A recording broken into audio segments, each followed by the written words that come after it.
12,600 foot উঁচুতে মেঘ ভাঙা বৃষ্টি, তারপর সেই বৃষ্টির সৃষ্ট আকস্মিক বানের ঢলে তছনছ ভারতের উত্তরাখণ্ডের উত্তর কাশীর ধরালি গ্রাম। ঘটনার ভিডিও ছড়িয়ে পড়েছে সামাজিক মাধ্যমে।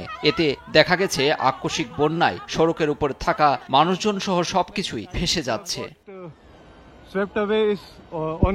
মঙ্গলবার 43 কিলোমিটার বেগে আছড়ে পড়ে পাহাড়ি ঢল, পাথর আর কাদার স্রোতে তলিয়ে যায় হোটেল ও ঘরবাড়ি। এমন ঘটনায় আটকে উঠেছে গোটা ভারত। এই ঢলে আটকা পড়ে অনেক পর্যটক। নিখোঁজদের সন্ধানে চলছে উদ্ধার তৎপরতা। ক্ষতিগ্রস্ত এলাকায় পরিদর্শনে গিয়ে উদ্ধার তৎপরতা জোরদারের নির্দেশ দিয়েছেন উত্তরাখণ্ডের মুখ্যমন্ত্রী পুষ্কর সিং ধামি।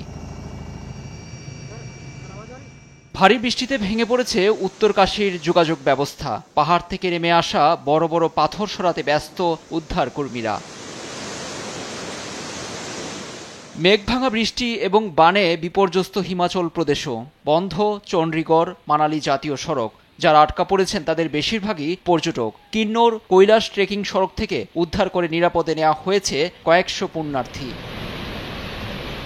লুৎফর কবির, নিউজ ডেস্ক, দেশ টিভি।